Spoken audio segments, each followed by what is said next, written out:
morning, the news had me in tears. This week is the 1-year anniversary of the San Bernardino terrorist attack. Actually, it's December 2nd, 2015.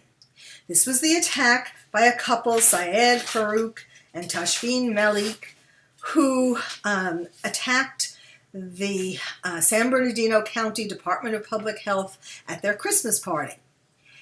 And on the news was a policeman who was one of the ones who was sent in when the attack occurred. And he was one of the first responders. And it was his job, according to police protocol, for him to continue going after the active shooter and not to help the people who were lying in the ground, the victims who were injured.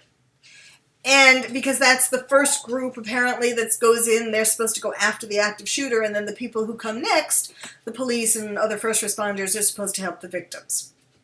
So he was in tears, and he talked about how this memory of passing the dying people stays with him for this whole year. He has thought about it every day since the attack.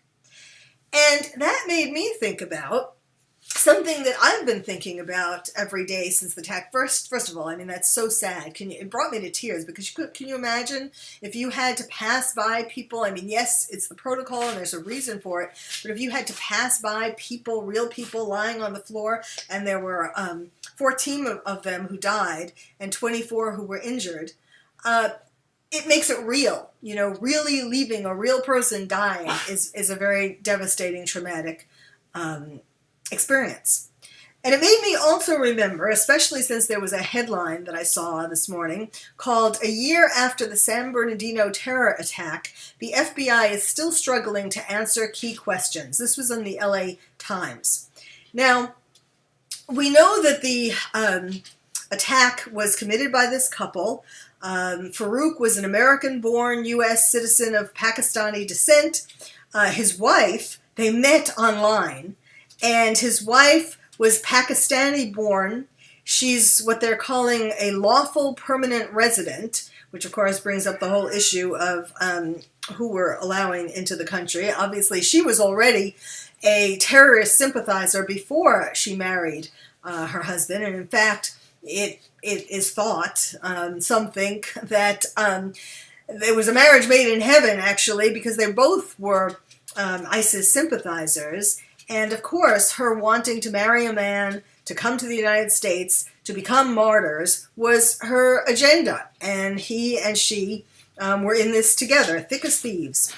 So, what it brought to my mind was how, in fact, I remember seeing in the media at the time, how right after they went into the apartment of this couple, the FBI, the police, and so on, they cordoned off the garage where all the ammunition and the guns and the bomb-making materials were. But they let the media, the landlord opened the door and let the media come into the apartment.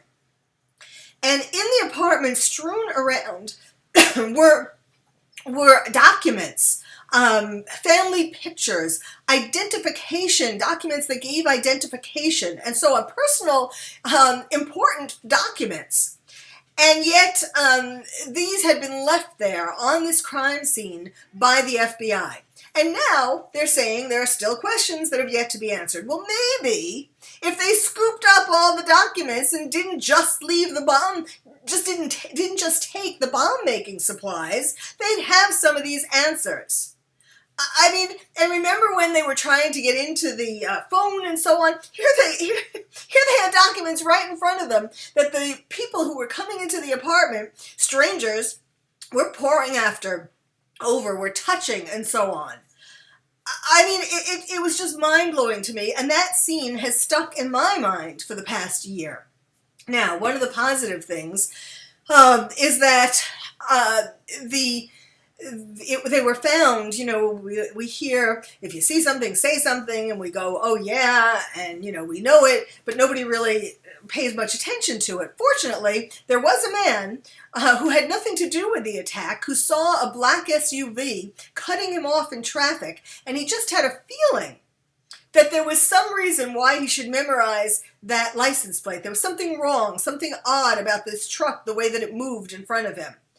And so he memorized the license plate, he called 911, and he called it in. And then when he got home, he saw on the television that, in fact, there had just been this attack. And his memorizing the license plate and calling 911 is what got the police to be able to look for and find this black SUV and know that, because they had also reported, some people from the scene, that about the shooters escaping and so on.